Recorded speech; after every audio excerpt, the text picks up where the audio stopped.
Buenas tardes, soy Pedro Payán y voy a dar comienzo a esta tertulia con la ciudadanía bajo el título Vida, convivencia familiar y crianza de las hijas y de los hijos. Estaremos hasta las 7:30 más o menos dentro de la programación de actividades del encuentro de expertos sobre familia y vulnerabilidad de la infancia que se celebra a lo largo del día de hoy, 16 de abril, y mañana 17. En este centro cívico Augusto Tolón Ferrón. Hay que dar las gracias al Ayuntamiento del Puerto de Santa María, en especial a la Delegación de Participación Ciudadana, que es la organizadora de esta iniciativa, a la Fundación Márgenes y Vínculos y a la Fundación Promoción Social de la Cultura, entidades sociales que han coordinado este encuentro de expertos. Agradecimientos también por la colaboración recibida desde Diputación Provincial de Cádiz, Ministerio de Sanidad, Servicios Sociales e Igualdad, Observatorio de la Infancia en Andalucía, FEPROAMI, Federación Provincial de Cádiz de Entidades y Personas con Discapacidad Intelectual, Parálisis Cerebral y Autismo, y que contamos además con azafatas y azafatos de ellos durante este encuentro. Gracias por su participación.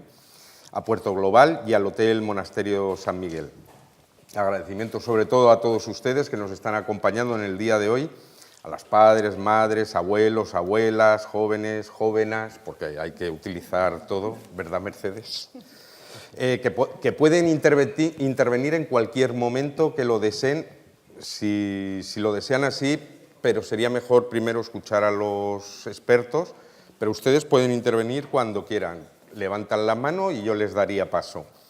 Y además nos pueden seguir por Twitter en @infanciaeps. Lo repito, @infanciaeps. Dentro de este mismo momento, a partir de ya, @infanciaeps, ya pueden estar ahí marcándolo. Y también en la página web infanciasinviolenciaeps.com.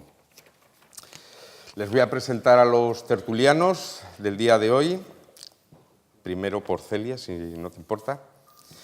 Celia Nevado Fernández, doctora en Psicología por la Universidad de Sevilla, tesis doctoral, características y consecuencias psicológicas de la violencia sexual en adolescentes, diciembre de 2008. Es directora de programas de evaluación y tratamiento de menores víctimas de violencia sexual y de intervención social y terapéutica con menores que ejercen violencia física, psicológica y o sexual en Andalucía. Experta universitaria en criminología por el Instituto Andaluz Interuniversitario de Criminología y doctora en psicología por la Universidad de Sevilla, tesis doctoral, características y consecuencias psicológicas de la violencia sexual en adolescentes. Antonio Troncoso Reigada, catedrático acreditado de Derecho Constitucional y profesor titular en la actualidad de la Universidad de Cádiz. En la actualidad, además, es miembro del Consejo Consultivo de la Agencia Española de Protección de Datos como experto en la materia, a propuesta del Consejo Superior de Universidades. Nos vamos para allá. José Luis Zatarain, economista, director de Comunicación y Voluntariado de FPSC. Durante 5 años, además, fue director de proyectos de la ONG Protégeles, Sensibilización, Centro de Internet Seguro Español, Comisión Europea y miembro del Comité de Dirección de INSAFE, Centro de Internet Seguro en Europa. Y para el final, y no menos importante, doña Ainhoa Rodríguez García de Cortázar, socióloga, trabaja desde hace más de una década en el Observatorio de la Infancia de Andalucía, la OIA, actualmente vinculado a la Escuela Andaluza de Salud Pública y anteriormente a la Agencia de Servicios Sociales y Dependencia de Andalucía. Desde 2011 compagina su labor de investigadora en la OIA con la docencia como profesora asociada en la Universidad de Granada. Su trabajo se enmarca en la línea de infancia y adolescencia en riesgo o desventaja social, profundizando en los últimos años en temas relacionados con las migraciones, el empobrecimiento y las desigualdades socioeconómicas. Bueno, pues hasta aquí las presentaciones. Como verán, son grandes expertos, cada uno en su materia. Y entre todos, entre ellos que son pues quizá los máximos exponentes de estos temas y ustedes que viven la realidad social diariamente con sus hijas e hijos, con los menores en definitiva, pues vamos a estar inmersos en situaciones de distinta índole que producen desajustes internos en la convivencia familiar en la sociedad en que vivimos, por ejemplo, el desempleo, la pérdida de un ser querido, la separación, el divorcio, etcétera, etcétera, etcétera, todo lo que ustedes vean. Hablaremos del significado en términos de familia, del impacto sobre las familias que pueden tener los cambios sociales, lo acelerado de estos procesos externos y las múltiples motivaciones, sobre todo aquellos que generan situaciones de vulnerabilidad con especial incidencia en la infancia. Hablaremos de las nuevas tecnologías y la brecha digital que hay actualmente entre las madres, los padres, las hijas, los hijos, abuelas, abuelos y los riesgos que surgen. En definitiva, esto es un espacio de reflexión, de debate, de participación, de coloquio, de todo lo que ustedes quieran que sea, junto con ellos. Espero que se diviertan, que saquen unas conclusiones pues, importantes y sobre todo para los alumnos que están ahí del Centro Superior de Educadores, pues que lo puedan llevar a cabo en el futuro con esos alumnos que van a tener en ciernes cuando les toque. Y para ir avanzando, vamos a sacar un primer tema que es, ¿se puede hablar de familia o de familias? Es una pregunta general para todos ustedes.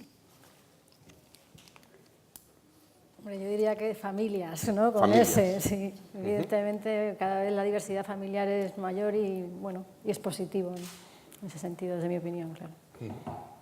Pero en cualquier caso, a mí lo que me gustaría subrayar aquí es que la familia, como definición común, es un espacio donde a cada uno de los miembros se le quiere por ser quien es, no por lo que es, ni por ningún otro tipo de condicionamiento. Y es el espacio donde, de forma natural, se prepara el ser para la sociedad en el futuro. Es donde se desarrolla, donde tiene ese cariño, esa convivencia, esos modelos, digamos, altruistas, desinteresados, pero es donde una persona va empezando a construir su camino, ¿no? Pero es donde básicamente no hay otro sitio a ningún nivel donde alguien, o sea, se quiere a una persona por sea como sea, ¿eh? Es miembro de la familia y eso es lo que prima, ¿no? O es lo que debería ser, que esto también es un tema que puede surgir, ¿no?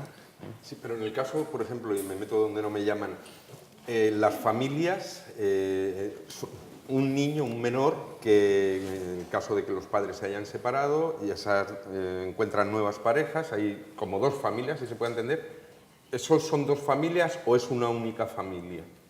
Bueno, ya estamos, yo creo que se ha ido un poco la pregunta de foco, ¿no? Pero en cualquier caso, esa es una situación que puede, digamos, provocar unas situaciones, dependiendo.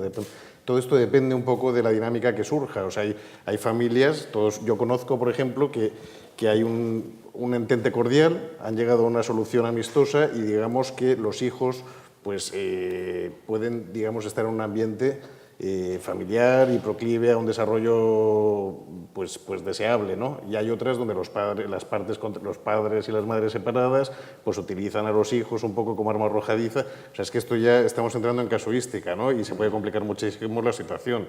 Ahí podríamos hablar de casos de familias desestructuradas y esto podría incluir, digamos, aspectos de riesgo, ¿no? En el desarrollo de los menores, pero en cualquier caso, familia como ámbito yo lo dejaría marcado, yo prefiero a priori marcarlo, ¿no? sin entrar en particularidad, como el espacio ideal para formarte como ciudadano, ¿no? como persona, ¿eh?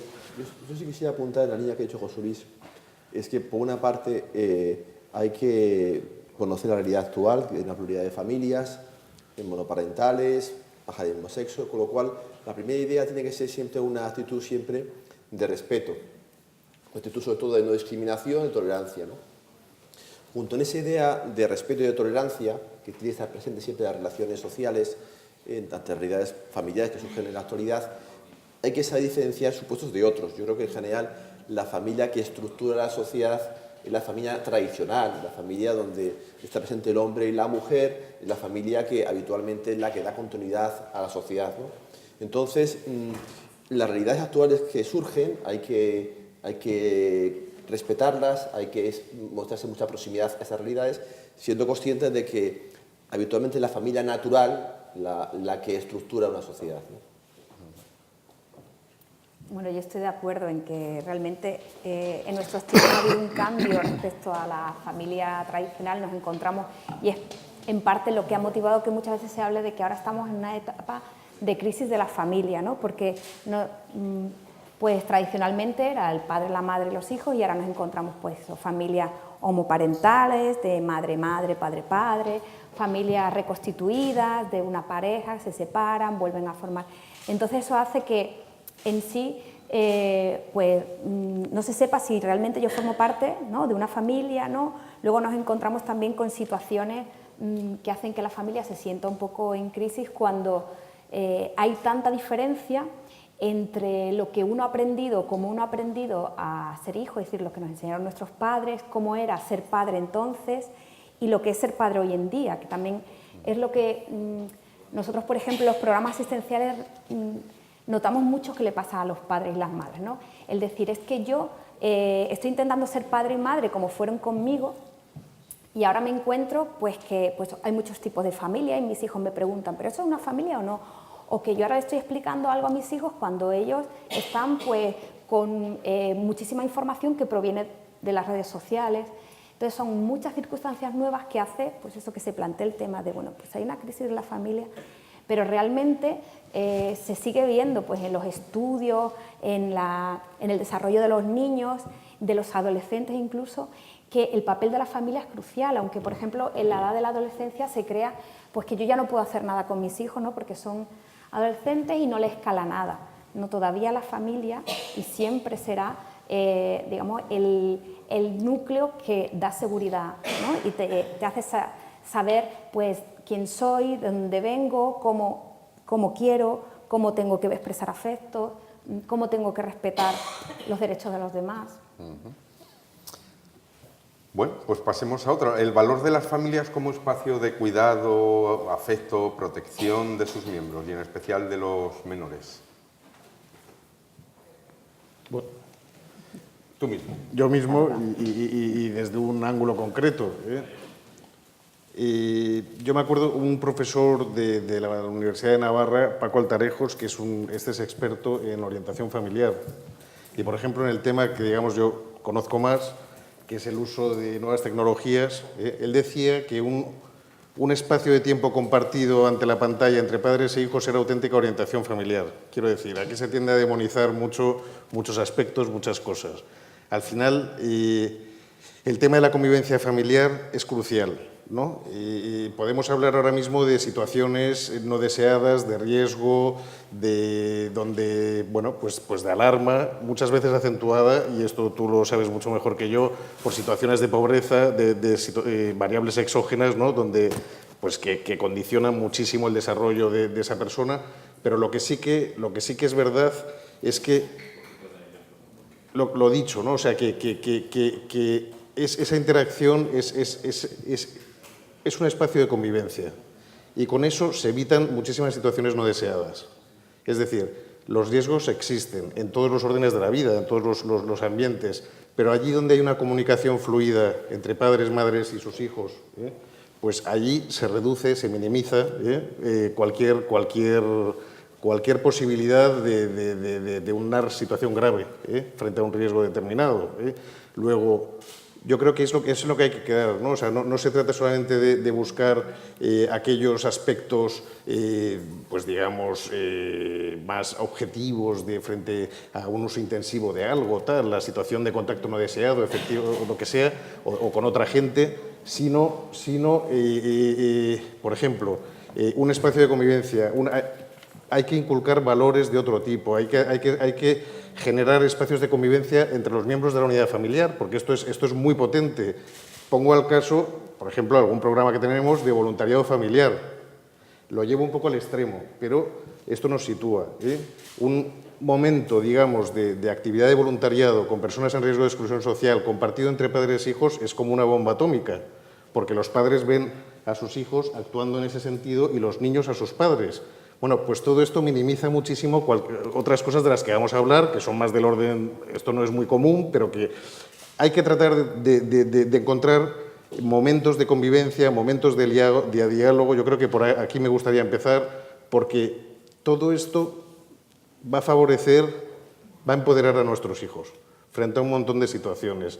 Les va a ir formando en valores de alguna manera, ¿eh? Unos mejores, otros peores. No somos modelos perfectos, pero sí que nos necesitan, ¿no? Frente, por ejemplo, al tema de la brecha digital, a muchos otros temas, ¿no? Frente a lo que se pueda pensar, ellos tienen efectivamente han nacido, ¿no?, con las nuevas tecnologías. Nosotros somos de alguna manera recién llegados, pero la experiencia de la vida la tenemos nosotros y esa es nuestra experiencia, ¿no? Entonces yo lo que digo es eso, ¿no? O sea, la importancia en el ámbito familiar de promover el encuentro constante con nuestros hijos. Y no es fácil, lo comentaba con Nieves antes, que muchas veces entonas el mea culpa porque aquí pues tenemos muy clara la teoría, luego pues va a salir a lo largo de la conversación la escasez de tiempo, el cansancio, etcétera. Pues esto muchas veces no nos deja hacer lo que uno tiene, digamos, estructurado en su cabeza.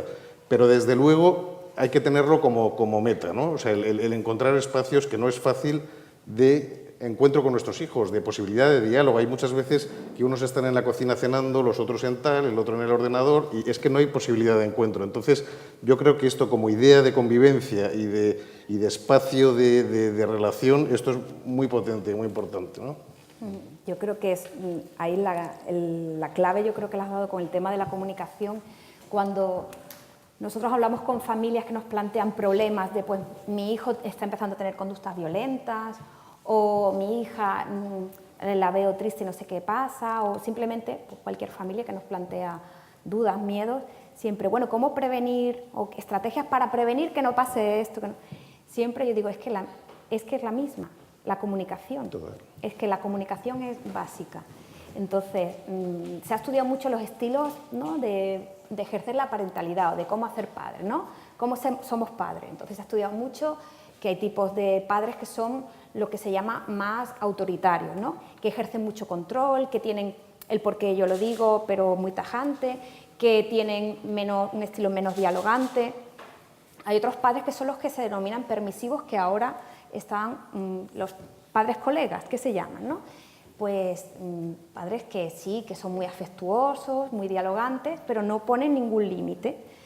Y luego ya están los padres, que sería lo ideal, ¿no?, los padres democráticos, que es como, pues sí, expresan mucho afecto, hay mucho diálogo, pero también hay unas normas y una autoridad. No hay que tener miedo a la palabra decir, pues, una autoridad o una... ¿no? Es como... yo tenía un profesor en la facultad, José Luis León Fuentes, que siempre decía, no hay peor trato para un niño, peor educación que el niño mimado. O sea, el niño mimado es infeliz porque siente que le dan todo, pero porque realmente no le quieren, sino lo que quieren es, pues bueno, que te calles o que me dejes tranquilo.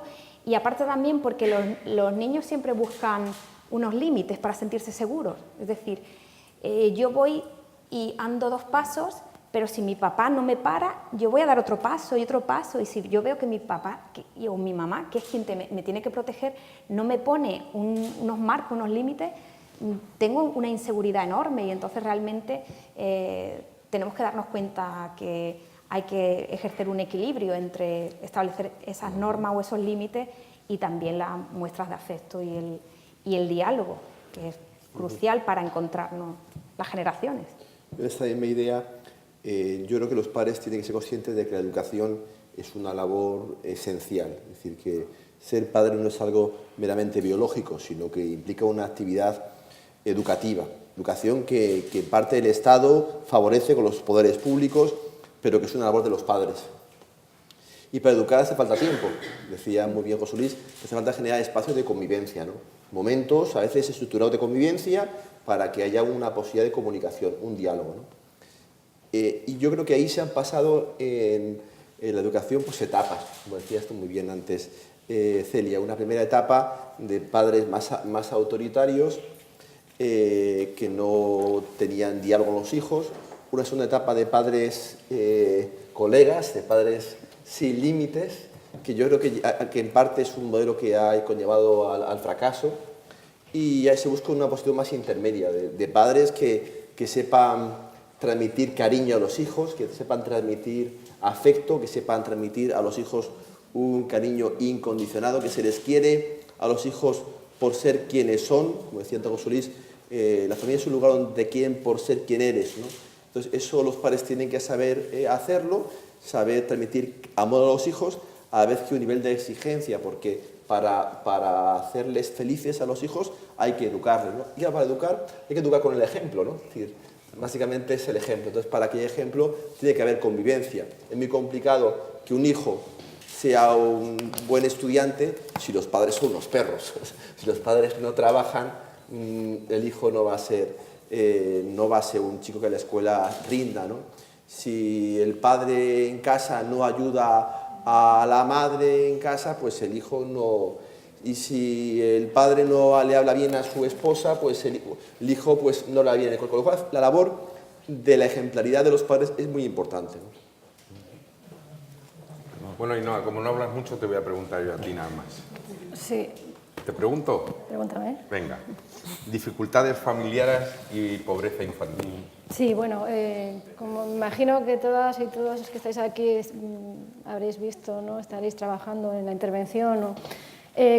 Con lo que ha sido el proceso de crisis a partir de 2007, el empobrecimiento de las familias en Andalucía y en España ha sido considerable y sobre todo, digamos, si hablamos ya de pobreza grave y pobreza persistente más que pobreza relativa o riesgo de pobreza, es decir, estamos ahondando las desigualdades sociales, las desigualdades económicas, y esto es algo que se puede ver en Andalucía en mayor nivel que en España y en ambos, en nuestro país más que lo que podemos decir la media de la Unión Europea.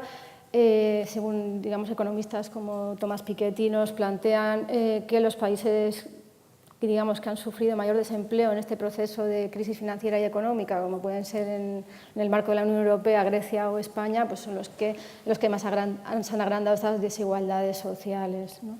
Entonces, en ese sentido, podríamos decir que esto está teniendo unos efectos en las familias y en la infancia a todos los niveles, a nivel de salud, a nivel de bienestar, ¿no? O sea, efectos en la salud que puedan luego, digamos, llegar a generar problemas en la vida adulta o incluso podemos hablar de una transmisión generacional de la pobreza que ha sido estudiada en España por el Instituto Nacional de Estadística, ¿no? Y vemos que pues, personas que en su adolescencia han vivido más dificultades económicas o que sus padres, en concreto más padre que madre, han tenido un bajo nivel de estudios, están, digamos, reproduciendo esas condiciones de dificultades económicas cuando son adultas, ¿no? Bueno, lo que hablábamos, pues la crisis está afectando a la infancia. La infancia es hoy en día el grupo de edad que mayor riesgo de pobreza tiene en Andalucía y en España, ¿vale? No en todos los países de Europa ocurre esto, como os imaginaréis, hay países como Suecia o Dinamarca o Bélgica que no, donde igual la pobreza infantil está más paliada ¿por qué? Pues por políticas públicas, ¿no? Que también me gustaría hablar en este sentido de las políticas públicas y de las prestaciones, la labor que están teniendo las prestaciones sociales en la reducción de la pobreza en concreto. Bueno, creo que hay un montón de intervenciones, hay gente que estáis en la calle interviniendo, que sabéis más que yo de esto, ¿no? A nivel de prestaciones, UNICEF ha hecho un análisis de impacto de bueno, cómo reducir las políticas públicas, cómo reducir la pobreza infantil mediante políticas públicas y cuáles serían, digamos, los modelos de prestaciones o de políticas públicas a nivel macro que más efecto tienen. Entonces, por ejemplo, han visto que la reducción de impuestos a familias con hijos no es efectiva para la reducción de la pobreza infantil de ningún modo. Han visto que las prestaciones contributivas sí reducen la pobreza, pero más de las personas adultas que de las personas más pequeñas. Han visto que, por ejemplo, las prestaciones no sujetas a un límite de renta, es decir, las prestaciones universales, sí están teniendo mayor efecto en la reducción de la pobreza infantil y también de las desigualdades o de la intensidad de la pobreza. Y las prestaciones ya focalizadas por nivel de renta, ¿no? O sea, estas pues sí, van un poco más enfocadas a la pobreza extrema o pobreza grave, pero sí es verdad que quizás por las cantidades que se está destinando a esto, pues son pocos los niños y las niñas que están saliendo de la situación de pobreza grave, ¿no? O sea, pero son pocos. En fin. En España, sí. Vamos, no sé si tienes el dato, en España o en Andalucía, si tienes el dato, sí. ¿La pobreza infantil es ¿Va en aumento o se ha estancado o cómo va? Sí, vamos a ver, si hablamos de pobreza, es que tenemos que distinguir entre riesgo de pobreza, pobreza relativa y pobreza grave y pobreza persistente, ya sea relativa o grave, ¿no? La pobreza relativa, como funciona más en función del nivel de renta, si digamos que con la crisis ha bajado el nivel de renta de todo el país o de toda la comunidad autónoma, vemos que sí, pues 3 puntos, 2 puntos va subiendo, se nota una subida de la pobreza relativa, pero en la pobreza grave sí se ve más esto. Y si hablamos ya de pobreza persistente o crónica y grave, sí se ve todavía más un aumento con la crisis considerable. Datos que son muy destacables, por ejemplo, en España el porcentaje de niños que viven en hogares donde nadie trabaja. Ahora mismo el último dato que tenemos es de 2013, es un 14%. Y esto, o sea, si vemos la gráfica desde 2007 a 2014, es que ha ido en aumento año a año, en ningún momento ha habido un ligero descenso, ¿no? Entonces, sí, definitivamente está afectando. Y bueno, y luego ya si queréis más adelante podemos hablar de qué efectos tienen en... Pues esto, o sea, lo que puede ser el empobrecimiento de las familias a nivel ya de salud, de bienestar, de desarrollo cognitivo, de desarrollo emocional, educativo, etc. Yo en línea con lo que decía Ainhoa, a veces se preguntan la gente en el extranjero, con la crisis económica de España tan fuerte, con el desempleo que tenemos tan elevado, cómo no hay una revolución social, cómo no hay una ruptura social. Y la respuesta es la red social que forman las familias. Es decir, que la familia es, al final, pues lo que más favorece la estabilidad social, ¿no? Por eso las políticas públicas tienen que estar centradas en defender a la familia, ¿no? Porque al final, en una situación de crisis económica, es la familia al final la que te supone un soporte vital, afectivo y también, sin duda, económico, ¿no? Sí, pero eso tiene un tiempo. Un tiempo, ¿no? Eso no es... Pero en España parece que el tiempo se extiende, porque en Andalucía hay mucho desempleo, en zonas de la provincia de Cádiz, en la Bahía, en Jerez, y bueno, pues al final la familia es una red, no digo es una red pública, pero es una red social que da soporte, y países que tienen la familia más desestructurada pues requieren de un mayor apoyo de políticas públicas del Estado que supla las deficiencias de la falta de una familia estructurada, ¿no? Sí, pero eso, vamos, yo no conozco todo España, pero sí le puedo hablar un poco de la Bahía y del puerto de Santa María, y eso se está acabando ya, esa red. O sea, ahora se está en la subsistencia, en muchas familias ahora están en la subsistencia, comer y poco más, no, porque ya les han echado de casa, los han acogido los padres o los abuelos y no están inmersos en otra hipoteca, y eso se va acabando y eso va para arriba. También realmente es que sobrecargar a las familias, digamos, y es lo que antes hacía, digamos, ese estado de bienestar, ¿no? De pues dar ayuda por temas de dependencia, ayudar que sea más fácil pues que los hijos se independicen. Todo esto, el problema pues eso de que haya familiares que pierden su puesto de trabajo, hace que realmente eso, la familia es la que está sosteniendo, la familia extensa, está sosteniendo eso, pero realmente va a tener un coste, porque es lo que estamos diciendo, al fin y al cabo, en una misma casa están conviviendo muchas generaciones, con pues a nivel económico poco dinero. Por ejemplo, los menores se tienen que enfrentar a muchos cambios, a veces de domicilio, eso tiene sus repercusiones. Luego también hay que tener en cuenta pues, que todas estas idas y venidas hace que los niños perciban cómo sus padres están viviendo situaciones de inseguridad y quieras o no les afecta. Entonces, en eso sí es verdad que la familia está sobreexplotada ahora mismo, es la que está ahora mismo manteniendo esta situación, pero ahogándose un poco, ¿no? Sin duda tiene un coste y tiene un límite, pero también tiene un valor. Tiene un valor, tiene un coste sin duda y tiene un límite, no es indefinido, pero tiene un valor. Sí, por supuesto. Yo en cualquier caso creo que se generan, y ahí Ainhoa, creo que eres una voz, digamos, autorizada para hablar de esto, pero esa situación sí que aboca a muchas familias y a muchos niños a una situación de riesgo de exclusión social, a situaciones, digamos, de desequilibrio emocional, de carencias, de todo lo que hablábamos antes de espacios de convivencia, bueno, esto era un poco para la generalidad, pero cuando ya entramos en situaciones así más críticas, pues todo se recrudece y entonces si hablamos de riesgos de uso de nuevas tecnologías, pues probablemente tengan como de otros órdenes de la vida, ¿no? Yo hablo un poco de lo que pero probablemente tengan más papeletas de estar más indefensos frente a situaciones de riesgo que se generan, ¿no? O sea, o frente a otros mundos como pues más marginales, ¿no? Porque al final sí que afecta, es una variable objetiva que afecta de forma tremenda en lo que decías tú, en la convivencia, en la percepción que los niños tienen, en lo que sufren, y entonces esto altera un poco a su comportamiento y bueno, a su desarrollo, ¿no? Sí, hay unos perfiles concretamente que bajo los efectos de la crisis que han sido, digamos, los más vulnerados, ¿no?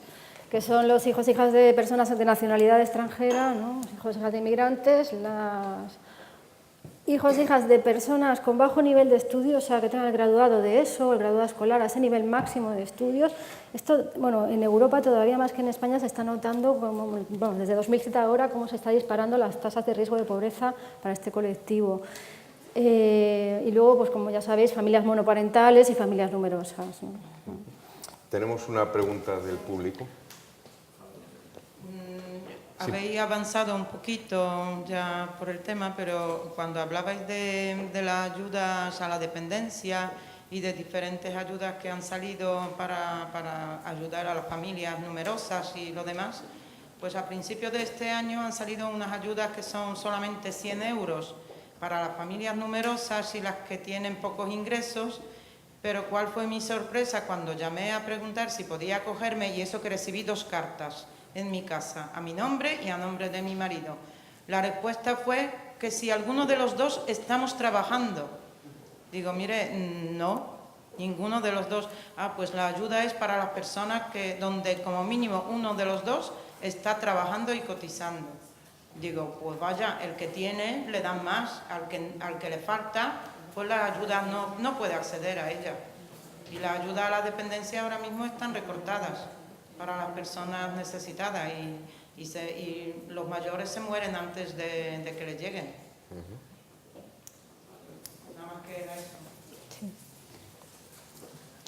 Sí, bueno, yo ya no soy experta en todo tipo de ayudas que hay, ¿no? A ese nivel, pero sí, por ejemplo, porque hemos trabajado en la Agencia de la Dependencia, soy consciente de esto, soy consciente de que incluso han bajado los baremos de manera que una persona que antes tenía una dependencia grave con la crisis ahora la tiene media, ¿no? Cosas así. Y bueno, no tenía constancia en concreto de lo que has planteado, pero es bastante, grave lo que bueno, sí, estoy totalmente de acuerdo con lo que dices. O sea, me dejaron cao, cuando llamé y pregunté si tenía derecho, porque digo, cumplo una serie de requisitos y digo, quiero saber si tengo derecho. Y me han dicho, no, que si estaba trabajando. Digo, no, mire, estoy en RAI. Digo, estoy acabando RAI. Digo, y no tengo posibilidad de dejar trabajo ahora mismo. Dice, no, pues uno de los dos tiene que estar trabajando, si no, no tiene acceso. Digo, pues mire, qué bien, es una ayuda a nivel nacional, no estatal, sí. Ya, a nivel de presupuestario, si yo ya me centro en infancia, se ha reducido de 2007 a 2013 los presupuestos en sanidad, en educación y en bienestar, que tengan que ver con infancia, ¿no? Digamos, la inversión en infancia en estas áreas. Y ha aumentado ligeramente, muy poquito, siendo también la más baja quizás, o por lo menos en Andalucía es el gasto más bajo, las prestaciones en infancia. En fin. Sí. Bueno, aprovechando ya el inciso del público, pues también voy a intervenir yo, ya que había varios tweets de cosas que se han hablado o se han mencionado brevemente. El primero de ellos, creo que por alusión va para José Luis, porque preguntan has mencionado el voluntariado familiar. ¿En qué consiste exactamente el voluntariado familiar? El voluntariado familiar lo he puesto un poco como un ejemplo, digamos que no es una actividad muy común, pero sí que el voluntariado familiar es, por ejemplo, bueno, el voluntariado personal es algún tipo de actividad en favor de algún colectivo en riesgo de exclusión social, dedicar tiempo voluntariamente, sin contraprestación ninguna, pues para atender alguna necesidad, o bien de acompañamiento o de otra índole. El voluntariado familiar sería esta idea, pero donde el voluntariado se hace en familia. Es decir, todos los miembros de la unidad familiar, o parte, los que quieran apuntarse, pero al final, por ejemplo, en mi caso, yo soy voluntario, hago voluntariado familiar con mi familia y vamos una vez al mes a una residencia de personas de discapacidad intelectual. Y es una labor básicamente de acompañamiento. Y entonces, bueno, pues es algo, yo por ejemplo, no lo digo por ponerme como ejemplo, pero digo que esto quita muchos riesgos de otras cosas luego, ¿no? Y luego también aporta una serie de valores muy importantes. Por ejemplo, yo el otro día, viendo a mi hija de 15 años, hablando con una persona, pues en este caso era síndrome de Down, te das cuenta que no le ve como alguien diferente, pues este tipo de valores, ¿de acuerdo? O sea, siempre nos quedamos un poco en tratar de evitar, que los hay, situaciones de riesgo y donde son más proclives en situaciones de indefensión, de situaciones, digamos, donde hay más desestructuración, más pobreza, etcétera, o más desatención por parte de los padres y de las madres. Pero que estaba hablando un poco en positivo, quiero decir, donde hay un ocio razonable, un espacio de convivencia de la familia. Esto era ya un ejemplo porque aporta un valor porque estos niños y estos padres, no sé en qué medida, pues tendrán luego una inquietud social, serán capaces de ver al otro como igual, aunque haya diferencias, o sea, aporta valor, ¿no? Lo que quiero decir es, puede ser voluntariado familiar o puede ser alguna actividad de ocio compartido, un tiempo que se dedica en común a compartirlo para pues, una actividad, un hobby o algún tipo de afición o lo que sea. Todo eso es un valor. Y es un valor que lo que hace es un poco vacuna contra la posibilidad de muchísimos, como todos sabemos, desde muchos ámbitos, desde temas de violencia en el ámbito del hogar, temas de mal uso de las nuevas tecnologías, adicciones, etcétera, contactos no deseados. Bueno, se pueden aquí hacer muchísimas casuísticas, pero iba por ahí ese tema. El voluntariado familiar es una actividad de voluntariado común, compartida entre padres e hijos. Y es muy potente, esto os lo puedo decir, porque se te cae la baba viendo a tu hijo de 8 años funcionando, pero yo me imagino que el efecto que a ellos les causa el ver a su padre o a su madre de la misma manera, bueno, pues es algo que no solamente es bonito y además, bueno, que donde el voluntariado es la persona que más gana, sino que quita de muchos riesgos de otras cosas. Yo simplemente lo había puesto como digamos, un ejemplo de un espacio de convivencia que puede ser otro, que puede ser otra afición, lo que hay que buscarlos es eso, o sea, lo que es un drama, y no necesariamente ocurre siempre en familias de renta, de poca renta o en situación de pobreza, es la desatención de los padres a los hijos. Yo recuerdo el caso de una persona ejecutiva de una firma, pues con un sueldo, que ella se jactaba de que ella tenía una relación muy potente con su hija a través de la webcam, porque estaba todo el día viajando en reuniones, ¿no? O sea, es verdad que temas de conciliación que luego saldrán, es verdad que lo tenemos muy crudo todos, es verdad que llegamos muy cansados, que tenemos unos horarios a veces imposibles, que trabajamos los dos en casa, ¿no? Que muchas veces es difícil de conciliar, pero también es verdad que hay que hacer el pino, ¿no? O sea, que la calidad es fundamental. A veces no podemos dedicar toda la cantidad de horas que quisiéramos a estar, digamos, solícitos con los hijos o hablar con ellos o jugar o regañar, quiero decir, regañar en el buen sentido, o sea, educar o estar pendientes de ellos. Pero la calidad es muy importante. Pues en esos casos igual hay que tener una dedicación especial, pero o sea, no basta con la calidad. Algo de cantidad tenemos que conseguir, ¿no? Entonces esto es fundamental, digamos, como premisa. O sea, es decir, oye, pues igual si tu trabajo y el mío no nos permiten estar en el hogar, pues igual nos tenemos que plantear alguna situación más, a grandes males, grandes remedios. Pero, o sea, la calidad versus cantidad, pero no basta no solo es calidad, hay que dedicar horas a compartirlas con nuestros hijos, ¿no? Para promover ese desarrollo deseable o por lo menos promover esas condiciones para que eso se dé. Luego podemos encontrarnos con situaciones que no esperamos, ¿verdad? Porque todos tenemos casos y nos puede ocurrir, pero desde luego vamos a minimizar muchísimo esa posibilidad. Yo la ventaja que le veo al voluntariado familiar que comentaba José Luis es que el voluntariado en familia es transmitir a los hijos el ejemplo de qué hay que pensar en los demás. Y me parece que es muy bueno que los hijos se les eduque no en la defensa del yo, el yo nietzscheano, el yo, porque educarles para el yo, para que prevalezca el yo, es educarles para ser infelices en esta vida. Entonces, me parece muy bueno que los hijos y los padres compartan un espacio de José Luis de voluntariado, porque es educarles en valores, educarles en pensar en los demás, en pensar en el otro, en la proximidad, en quien tiene problemas y debilidad, ¿no? Yo creo que es en muy cualquier bueno. caso era un ejemplo, pero o sea, no me gustaría que se fuera por ahí el tema, era ante la duda que has planteado, pero vamos, que puede ser voluntariado familiar o puede ser la afición por la música, no sé cómo explicaros, ¿no? O sea, que compartir incluso los videojuegos, pues si eso es una experiencia familiar, pues bienvenida sea. Lo que decía Paco Altarejos, ¿no? Que eso a mí me llamó muchísimo la atención, ¿no? Como siempre se tiende a demonizar, ¿no? Todo lo nuevo y tal. Pues no, auténtica orientación familiar y es verdad, ¿no? ¿Hay otro?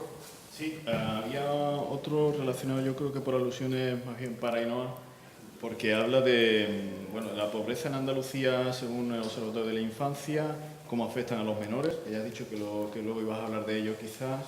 Entiendo Sí. que es de manera cualitativa, es decir, la calidad de vida de estos menores, supongo. Y también en el mismo tuit si había coincidencia de datos entre lo que ofrecen las ONGs y lo que habéis observado vosotros en el Observatorio de la Infancia.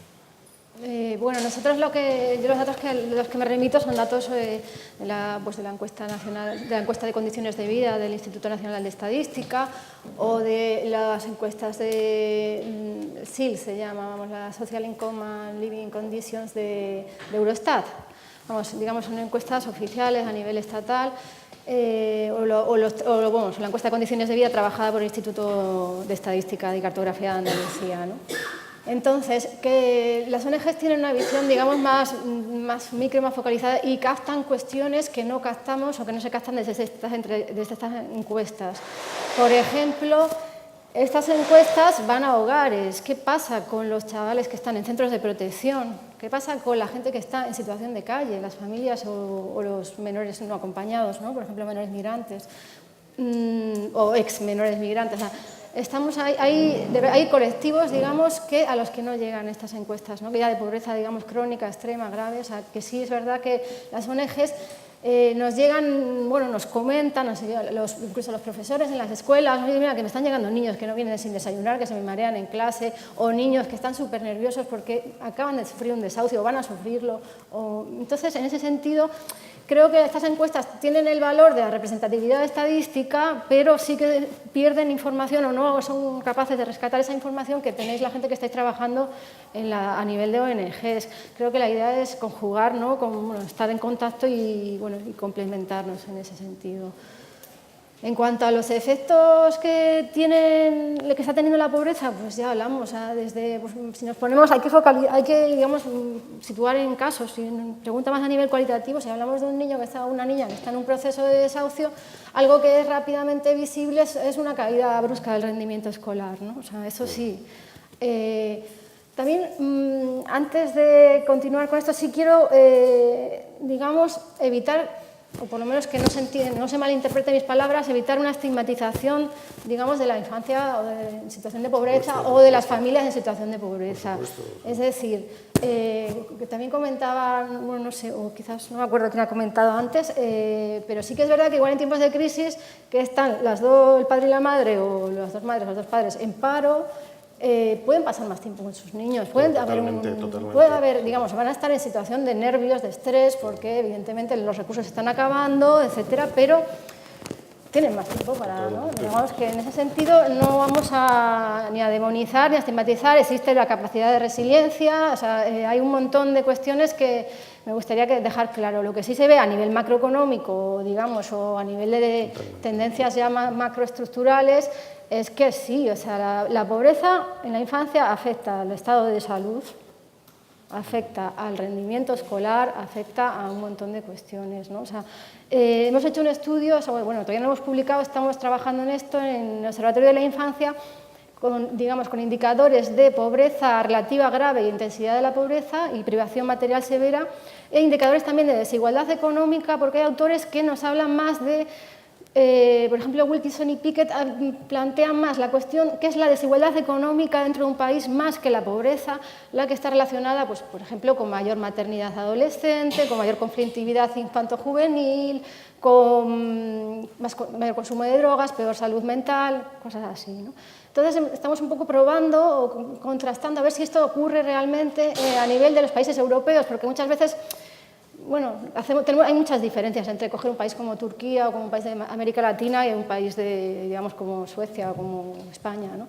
Entonces, sí hemos encontrado que hoy en día, o sea, datos de, digamos, de 2009 a 2012, encontramos que en la Unión Europea los países con mayor pobreza, ya sea relativa, grave o severa,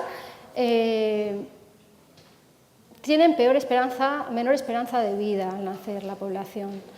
También, por ejemplo, las tasas de mortalidad general en menores de 16 años o de mortalidad por accidentes son mayores en los países donde hay mayor pobreza y también donde hay mayor desigualdad económica. Esto hablando siempre de la Unión Europea, tasas de fertilidad adolescente correlacionan con todos estos indicadores, tanto de pobreza como de desigualdad. Es decir, que adolescentes madres no solo es un problema también de pobreza, sino también de desigualdad económica. Nacidos con bajo peso al nacer, este es un indicador, digamos, de salud que solo correlaciona con pobreza relativa para los datos que estamos analizando, no con pobreza, digamos, grave ni con desigualdades. Carencias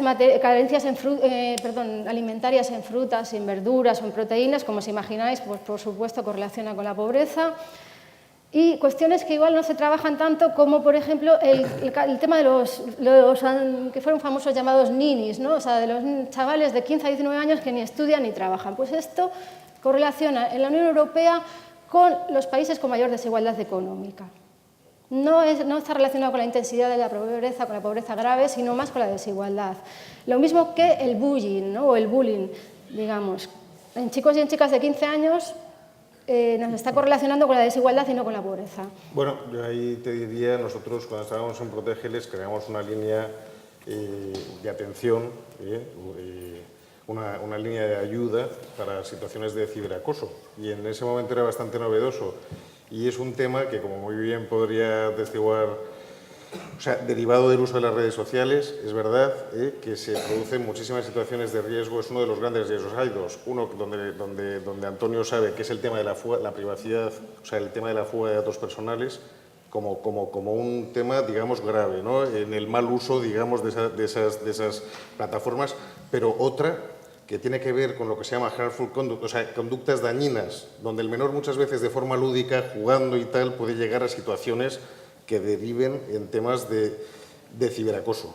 ¿De acuerdo? Entonces, no quito razón al tema de lo de la desigualdad, pero que es una situación ahora mismo bastante generalizada, ¿no? O sea, la demanda de colegios para ir a explicar, a hablar a los chavales, ¿no? Y a las niñas y a los niños sobre situaciones de este tipo, y sobre todo incidiendo en temas de empatía, porque al final esto tiene que ver con la percepción del respeto a los demás y demás, ¿no? Yo no lo vincularía necesariamente al tema de la desigualdad económica, que no lo discuto, porque tú tienes esas magnitudes, sino que es que coge todo el rango, ¿sabes? Coge todo el rango. Situaciones que se han dado toda la vida de acoso escolar en el entorno escolar, yo creo que ahora se han visto potenciadas y aumentadas porque es muy fácil realmente, ¿no?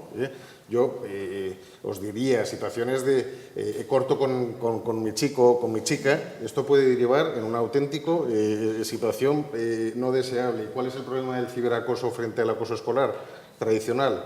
Pues que el daño se perpetúa los 7 días a la semana, las 24 horas, porque les está entrando al chaval a través de pantalla. Simplemente quiero deciros eso, que la tipología de colegios de la que nosotros teníamos solicitudes era muy heterogénea, o sea, esto lo he de decir. Sí, bueno, yo cuando hablo de desigualdades económicas no me refiero a que los sitios más pobres o como más, o sea, es donde se produce más acoso, ni mucho menos. O sea, en sociedades desiguales, con desigualdades económicas donde nos encontramos más... No sé, yo te hablo de un tema práctico que sería tirar de la base de datos de las peticiones de ayuda en casos graves, donde ha habido que hacer intermediación y mediación tanto con el colegio como con autoridades, etcétera, en alguno de los casos, porque son casos graves los que se generan. Yo creo que era un podría hablarse de heterogeneidad del tipo de centro educativo, ¿no? O sea, lo digo como dato complementario. Un caso donde hubo una condena judicial, fue un colegio de Madrid, privado, de una zona de clase alta de Madrid, reciente, de ciberacoso, es decir, que es una realidad muy heterogénea y que es verdad que puede estar... Está muy vinculado también al tipo de tecnología, ¿eh? Y al tipo de percepción que tienen del otro a estas edades, del imaginario, de la forma de comunicarse entre los jóvenes, ¿eh? Y ya os digo que muchas veces esto no necesariamente va vinculado con una actitud premeditada de hacer daño, sino que muchas veces esto empieza por un juego, o en otros casos lo que es muy común es cuando hay ruptura de parejas, de novios y novias, ¿sabes? Y entonces ahí bueno, pues esto puede derivar en otra cosa, ¿no? Sí es verdad que a través de tecnología es muy fácil hacer daño, que se perpetúa en el tiempo, que es difícil de borrar y que yo, vamos, lo que aporto es que en esta línea de ayuda, y recibimos muchísimos casos, había bastante heterogeneidad, ¿no? Lo apunto como dato, o sea, que nadie está, no por desigualdad, o sea, quiero decir que puede agudizarse en ese caso, pero nosotros recibíamos de todo tipo de colegios, ¿no? De centros educativos, y bueno, aportarlo como dato. Sí, es interesante porque también ocurre lo mismo en los casos en general de menores que cometen violencia contra otros menores, ya sea violencia sexual o violencia a través física hacia sus padres, etcétera, que inicialmente se identifica este tipo de problemas, muchas veces pues son menores con ciertas dificultades, cuyos padres no han podido, y nos encontramos en los programas estos con perfiles de menores que provienen de clases sociales, también de clases sociales muy altas, con padres muy preparados a nivel universitario, lo que queramos, pero que se encuentran con que sus hijos pues tienen lo que antes estábamos hablando, lo que tienen es una falta enorme de empatía, entonces eso no entiende de clases sociales, eso entiende de educación. Entonces, ¿qué ocurre? Muchas veces estos hijos de padres muy preparados, que se han preparado tanto para ser padres, han estado tanto tiempo esperando, y es como estamos muy preparados para ser padres, tan preparados, que cuando tenemos ese hijo le tratamos como un tesoro, le hacemos sentir que es lo más importante del mundo, y él se siente así, entonces él no desarrolla esa empatía porque él entiende pues, que tiene derecho a todo, lo que hablábamos antes, y por tanto, ¿qué pasa si se mete con otro o le insulta? Pues bueno, es una búsqueda de sensaciones propia de la adolescencia y pues no pasa nada porque insulte a otro o mira, pues los demás se ríen cuando le mando un mensaje diciéndole... Y eso igual que pues, ¿qué pasa porque yo le grite a mi madre? Pues que yo quiero esto ahora ya y... Entonces nos encontramos eso, con que no hay perfiles, o sea, no hay menores de una cierta clase social que sean los que cometan más violencia. Es una manera de expresar los problemas que tienen internamente y son problemas pues, de tipo afectivo. Lo que son. O sea, has dado el clavo, ¿te acuerdas? Javier Urra, que fue defensor del menor de la Comunidad de Madrid, y Javier Urra era un experto en este tema, y hablaba de un tema que yo dejo aquí a vuestra disposición, que es el tema de la sobreprotección de los padres. Es un modelo que acabas de definir tú perfectamente. Ahora justo hay un congreso de violencia filoparental en Madrid que organiza... Tiene su raíz en eso. ¿Qué es esto de la sobreprotección? Lo que decía, padres muy preparados, padres que se autoexigen y no sé qué, y llegado el caso, su hijo, tú eres lo más bonito, tú eres lo más listo, tú eres lo más tal. ¿Qué pasa? Que el niño llega a los 15, 16 años y llega la tía Paca, que es la vida con las rebajas, y ni es el más listo, ni es el más guapo. ¿Y qué es lo que pasa? Se producen muchísimas situaciones de violencia, fundamentalmente contra la madre. Y tiene que ver con ese perfil de familia que has comunicado. Sí, nos encontramos ese perfil. Luego también es verdad que nos encontramos con un perfil, no lo hemos estudiado a nivel sociológico o macrosocial, sino digamos el perfil que nos encontramos de los chicos que ejercen violencia dentro de la familia o violencia incluso sexual, de menores que se encuentran en familias monoparentales muchas veces, porque viven la ausencia del otro padre o de la madre como un abandono y no se ha trabajado con ellos este tema. Entonces, muchos chicos, pues sobre todo niños que viven solos con la madre, viven como esa ausencia del padre, que a saber por qué se habrá ido el padre, como digo yo, pues muchas veces se la reprochan a la madre y entonces muchas veces son incluso mujeres que han sido maltratadas y que se han separado para proteger a sus hijos. Pero al no poder comunicar todo eso, estos chicos han tomado el modelo del padre, ¿no?, autoritario y tal, y se enfrentan ante madres que han sido victimizadas, que tienen mucha inseguridad y que muchas veces hacen que el niño tenga que ser como la autoridad, entre comillas, en casa. Es curioso, porque al no encontrar ellos una autoridad en la madre, son madres que están muy perdidas por todo lo que han vivido, ellos tienden a ser ¿no?, la autoridad. Y entonces ahí es donde hemos visto muchos casos de violencia hacia las madres. Y la madre se encuentra que ha sido víctima de su pareja y ahora de su hijo. Y además a esto se une que ven en su hijo el gen, entre comillas, del padre. Es que claro, es que es como su padre, ¿yo qué voy a hacer? Entonces es algo que es complicado, pero bueno, a nivel terapéutico se puede trabajar, pero que sí es un perfil que lo estamos viendo muy a menudo en nuestros programas. Tenemos otra pregunta. A ver, yo estoy de acuerdo con todo lo que se está hablando y vamos, y apoyo, me interesa muchísimo este tema de familia y de chavales. Yo tengo un círculo de chavales de 12 o de 8 a 12 años en donde hay un deterioro de hace unos 5 o 6 años para acá estupendo, ¿no? Yo me pregunto que la crisis económica y la pobreza, por lo tanto, lleva un deterioro, ¿no? Pero el tema de falta de valores yo creo que es la raíz de lo que estamos hablando, ¿no? En mis tiempos, cuando mis niños estaban en el colegio, había una escuela de padres. Yo denoto ahora mismo que ¿quién enseña a ser padres y madres? Yo me encuentro con padres y madres que no saben ser padres y madres. Cuando el niño es pequeño le pone lacito, le pone celeste y rosa, pero cuando el niño empieza a crecer se encuentra con una serie de dificultades que no sabe responder porque no leen, no leemos, no vamos, nadie nos educa a hacer, y hay que aprender a ser padres y madres. Entonces, eso y la falta de valores, y con lo que habéis dicho de los niños que están solos, que no tenemos tiempo para estar con los niños, ¿quién está educando a nuestros hijos ahora? En este caso a nuestros nietos, yo ya hablo de nietos, ¿no? ¿Quién está educando a la televisión? Tenemos ahora mismo una falta de valores a nivel de políticos, vamos, que también educan, ¿no? Entonces también eso entra, ¿no? Yo creo que es que estas dos partes, el aprender a ser padres y madres y el tema de valores, quién está educando a nuestros hijos, creo que es un poco la raíz de vuestras estadísticas, de vuestras cosas. Me gustaría que hablaran ustedes sobre eso, ¿no? Y sobre todo también me gustaría que expusierais un poco en plan positivo, para irnos un poquito animados de aquí, las consecuencias de las nuevas roles de familia que hay ahora, ¿no? ¿Qué consecuencias positivas tienen? Yo creo que algo positivo tiene que haber, ¿no? No todo puede ser desastre, ¿no? Entre niños que van para allá y para acá, ¿no? Yo creo que algún toque de ánimo podría darnos en este aspecto. Gracias. Bueno, ¿quién enseña a ser padre? ¿Quién enseña a ser padre? Pues mira, yo creo que... Y padre y madre. Padre y madre. Pues, desde luego, has dado en el clavo tú misma has dado un poco la solución. O sea, yo creo que el tema de las escuelas de padres está muy subestimado.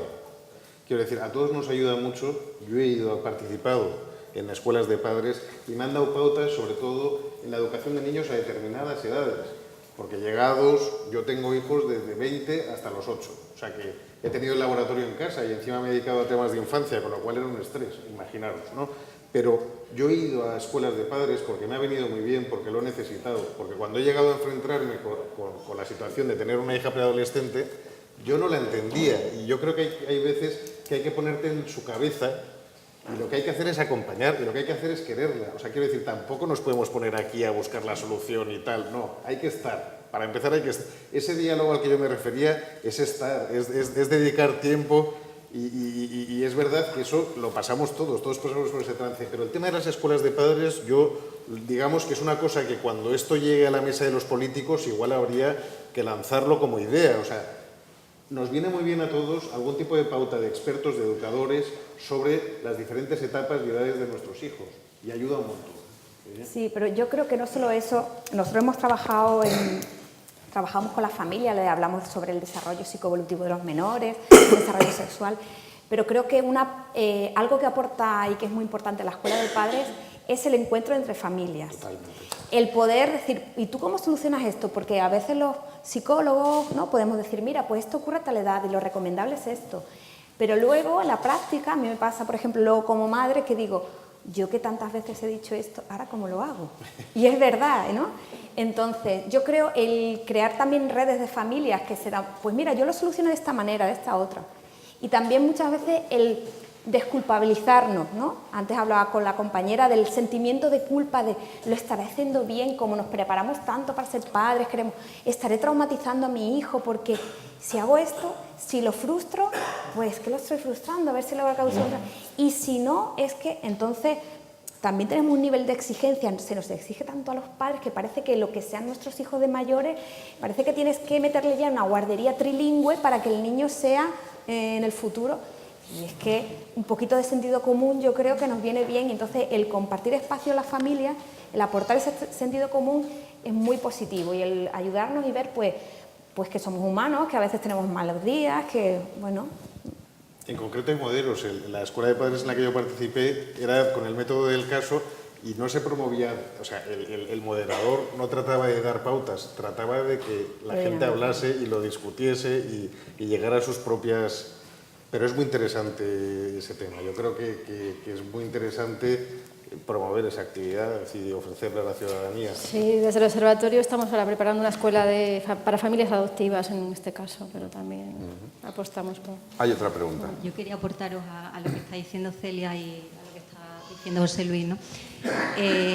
Hablamos de foros que tenemos que inventar, como las escuelas de padres, para compartir con otras familias pues, nuestra experiencia o que nos cuenten de la experiencia de los demás. Yo creo que realmente nuestra sociedad ha cambiado en todo lo que estáis contando, pero una de las cosas que fundamentalmente ha cambiado y que que ha provocado que tengamos que acudir a foros un poco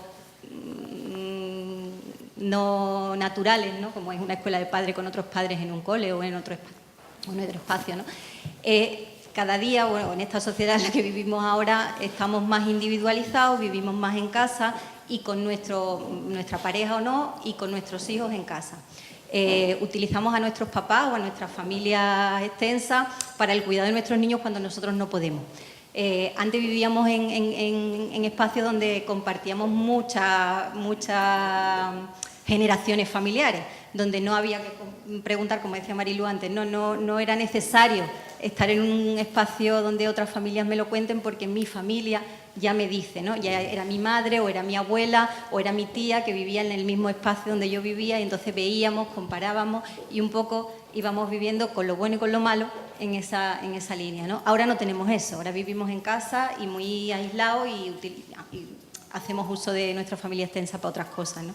Y luego incluso con los vecinos, ¿no? Vivíamos en espacios donde los vecinos nos veíamos en la calle, los chavales jugaban en la calle y lo que un papá corregía, aunque no fuera tu papá, era el padre de tu vecino o de tu amigo y te corregía y te permitía y entonces comparábamos y hacíamos y buscábamos en esos espacios esa falta de lo que preguntaba Marilu, ¿no?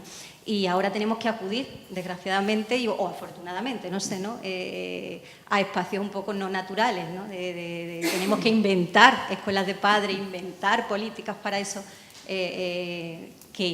bueno, mi opinión no es natural, ¿no? Me parece lo otro mucho más natural y esto, bueno, pues es lo que tenemos que inventar para solucionarlo, ¿no? Porque eso, por ejemplo, muy relacionado con eso, está un ejemplo práctico, es por ejemplo el tema de la lactancia materna.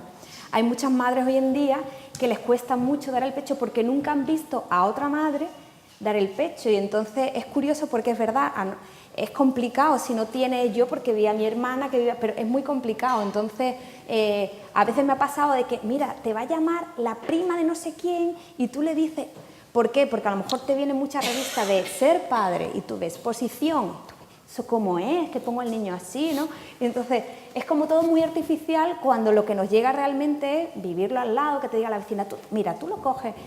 Pero es verdad que al estar un poco más aislados, las familias no tener como esa red social como era antes, pues eso, el aprender a ser madre, a ser padre, nos resulta más artificial, no tenemos esa información tan rica que nos proveíamos unos a otros. En cualquier caso, antes, otra cosa que yo aportaría es que antes lo que sí que era un poco, que estaba generalmente aceptado, es que a edades más tempranas es donde hay que marcar más límites a los niños, porque en el fondo les estás enseñando a funcionar, ¿de acuerdo? Entonces el niño necesita un no o un sí, y a medida que van creciendo hay que ir soltando lastre, que es tan malo, dejar al niño, ¿sabes? Como decíais antes, a edades más tempranas, como ay pobrecito, a ver, ¿tú qué quieres? Y Yo creo que eso es un criterio bastante erróneo, ¿no? Tiende a ser el fenómeno este de sobreprotección de los hijos, ¿no? Pero tan malo sería eso como cuando van llegando a unas edades ya de adolescencia o edad adulta, tenerles cogidos por el lazo, ¿no? Por el lazo. O sea, es tan mala una cosa como otra, pero al final va un poco todo por ahí. Lo que pasa es que muchos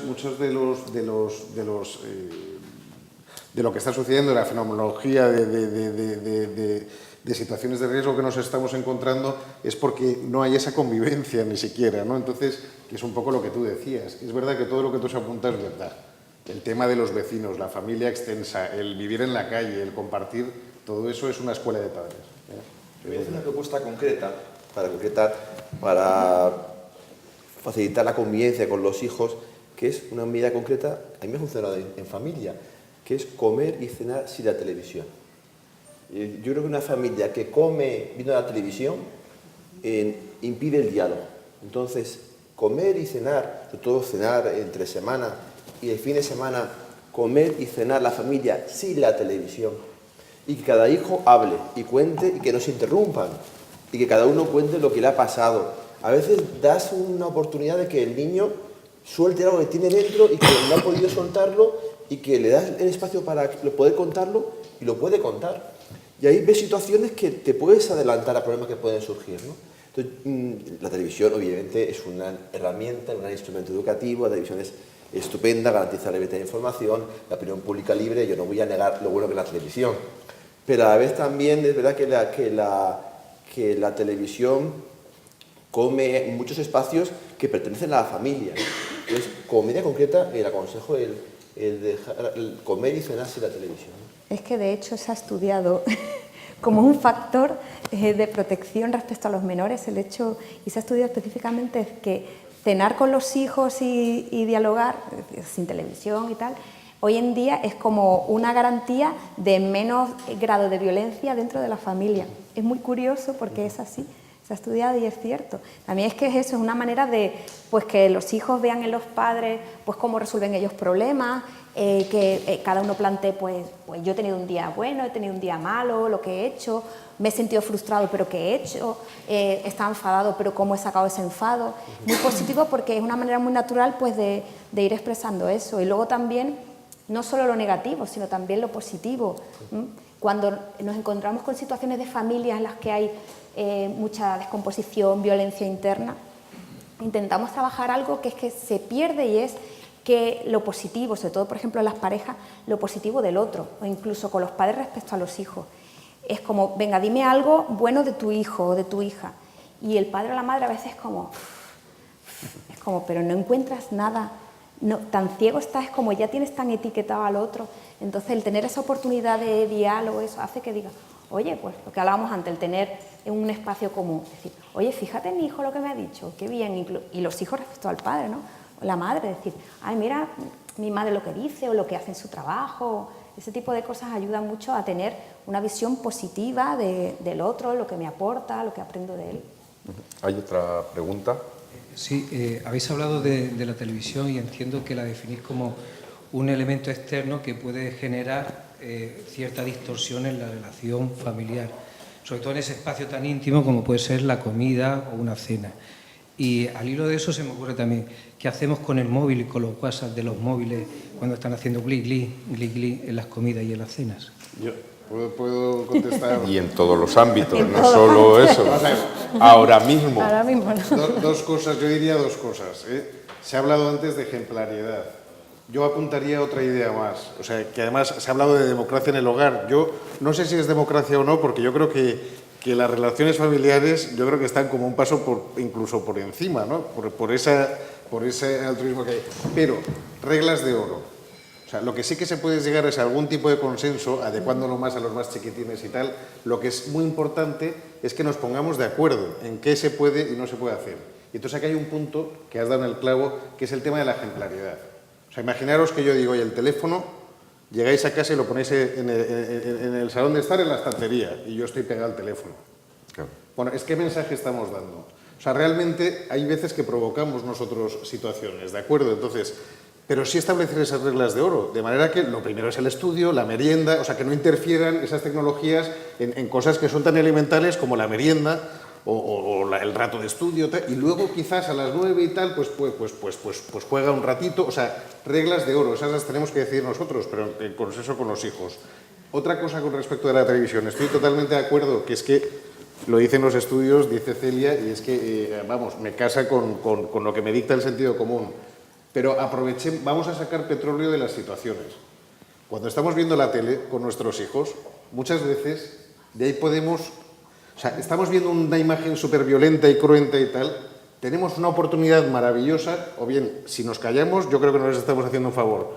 Vamos a mostrarle la realidad, pero tamizada por nuestra visión personal, porque les queremos. O sea, nunca se lo va a hacer igual el que esté al otro lado de la pantalla que lo que podamos ver nosotros. Y cuando veamos algo que entendamos que eso no es de recibo, que va en contra de los principios o los derechos humanos o tal, pues es una ocasión perfecta para ir dando criterio, para ir compartiéndolo. Será bueno o malo, pero es el nuestro. Y desde luego lo vamos a hacer con buena intención, ¿no? Y entonces, quiero decir que incluso de las pantallas, yo creo que cuando se hace de forma compartida tenemos muchas oportunidades de ese diálogo y además muy fructífero, porque estamos viendo cosas que no son modélicas y entonces nos da pie a actuar. Pero vamos, el tema de los WhatsApps y tal, yo creo que muchísimo cuidado con el tema de los teléfonos móviles en los dormitorios de los hijos, porque a estas edades, lo que sabemos a ciencia cierta, vamos a ver, los chavales con 13 a 17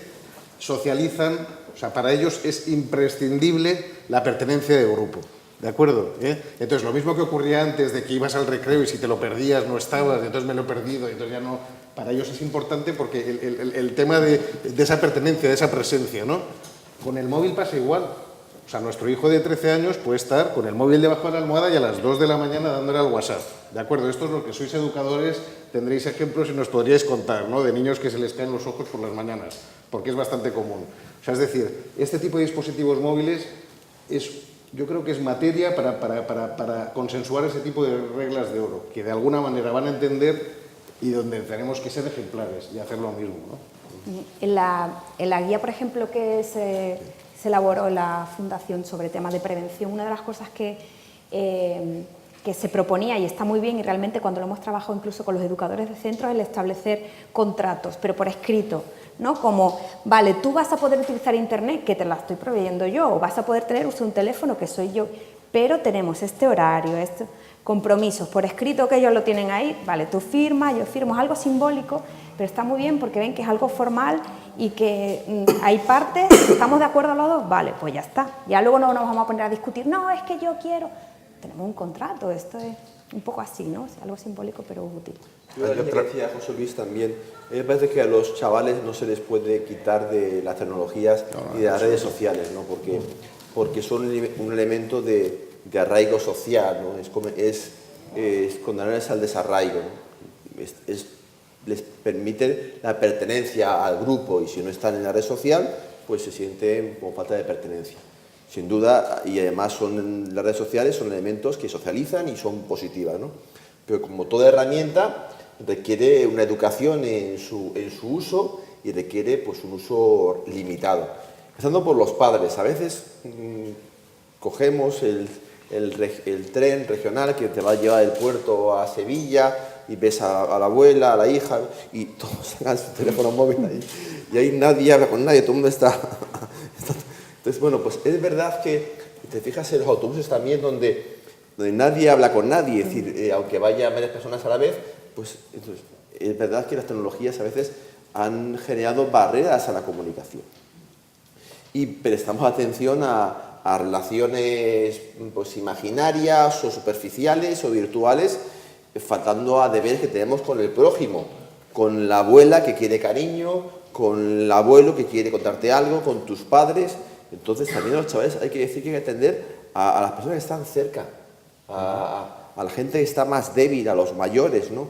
Entonces no podemos dedicar... Además Internet es un gran ladrón del tiempo.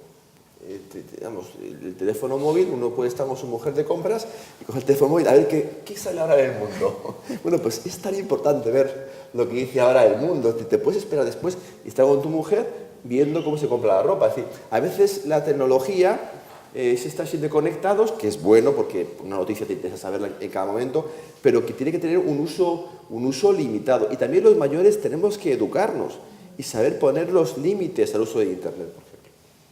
Hay otra pregunta. Sí, buenas tardes. Un poco en base al hilo argumental que está tomando el debate, era una consideración sobre todo en base a lo que Celia ha apuntado del sentido común y la lógica, que creo yo que son dos pilares fundamentales para plantearnos lo que es el tema educacional, ¿no?, con nuestros hijos y demás, ¿no?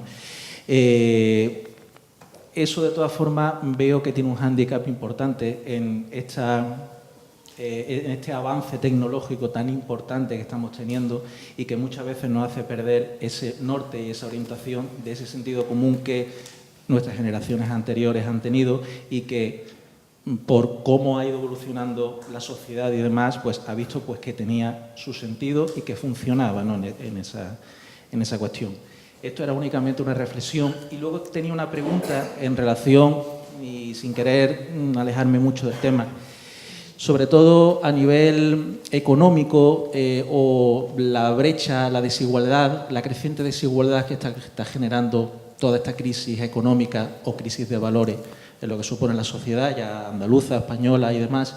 ¿En qué grado o en qué nivel de riesgo observáis que esto puede hacer retrotraernos a situaciones pasadas? Criterios educativos anteriores, formas de ver la sociedad, las relaciones sociales y demás, y digamos que eso suponga al fin y al cabo un parón en lo que es el proceso de toda sociedad, ¿no?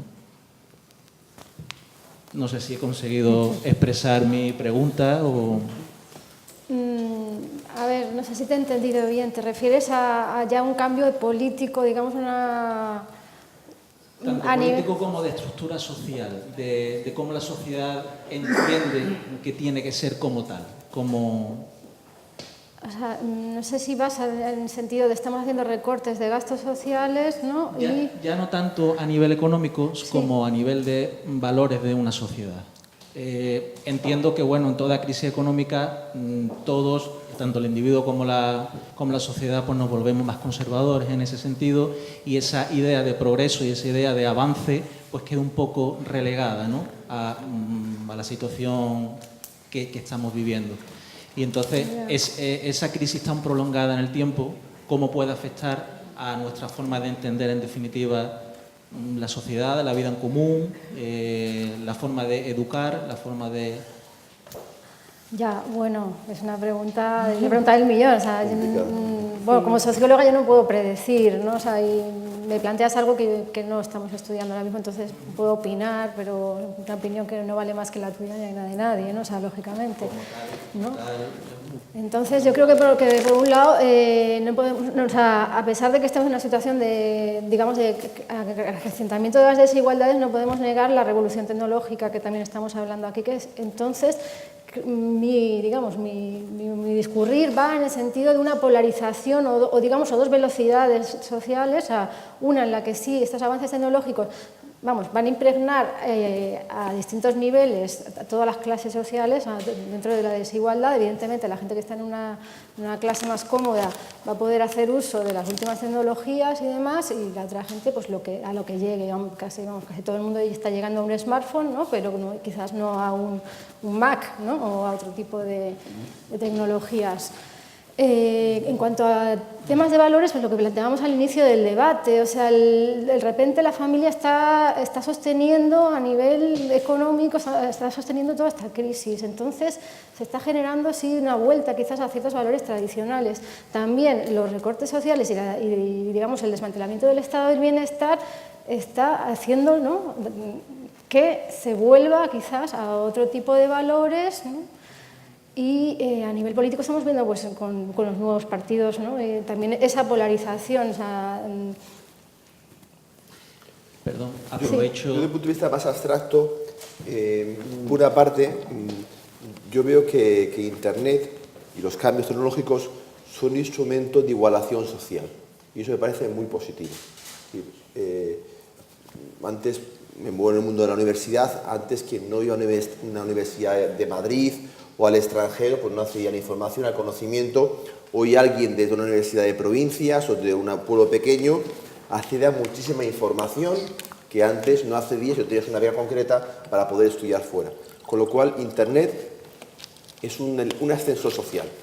Internet es un elemento que favorece la igualdad de oportunidades y desde el punto de vista creo que es muy positivo.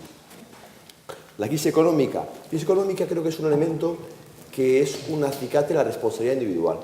A mis alumnos de la Universidad Pública aquí de Cádiz les digo muchas veces, al comenzar la clase, que les doy una charla ética, al comenzar el curso, les digo, pensad que en la Bahía hay mucho desempleo, que tenéis la oportunidad de venir a la universidad pública, y muchos de vuestros padres no han podido estudiar. Tenéis que aprovechar el tiempo. No podéis pasar por las aulas sabiendo que el Estado os financia la matrícula, que las tasas no pagan el coste de la educación pública. Entonces hay que concienciarles de que hay mucho frío fuera, que hay mucha crisis económica y que tienen que aprovechar con sentido de la responsabilidad el tiempo que están en la universidad, en la educación, para obtener las capacidades, obtener las competencias para rendir. Y yo creo que antes, en los años 2000, 2005, que había mayor desarrollo económico, podía haber una mayor relajación social, ¿no? Yo creo que ahora hay un mayor interés y creo que ha incrementado lo que es la sensibilidad personal por el sentido de la responsabilidad. Lo que sí que ha afectado claramente la crisis económica es en la imposibilidad de muchos jóvenes de emanciparse y de montarse su historia y de salir al mundo, y yo creo que este es un tema bastante grave. Sí, de eso sí tenemos datos. Sí. Sí, a colación de lo que se estaba comentando, de cierta relajación en los años 80, años 90, pero a mí lo que me preocupa es que actualmente haya niños que no pueden acceder a una educación de calidad o niños que en un futuro no pueden acceder a una universidad de calidad porque sus padres tienen una situación económica muy precaria. Entonces, por un lado, hay que potenciar la responsabilidad personal, pero de alguna forma hay que dotarse de los mecanismos para que estos niños que tienen capacidades puedan llegar, porque ellos son la sociedad. Sí, yo estoy de acuerdo. Vamos a dejarlo ahí 10 minutos, porque los estudiantes ya les estoy viendo una cara allí medio dormidos. Y el recreo es el recreo, ¿o no? Eso es normal. 10 minutos y volvemos, hay que descansar. Para estar atentas luego, ¿eh? Esto se...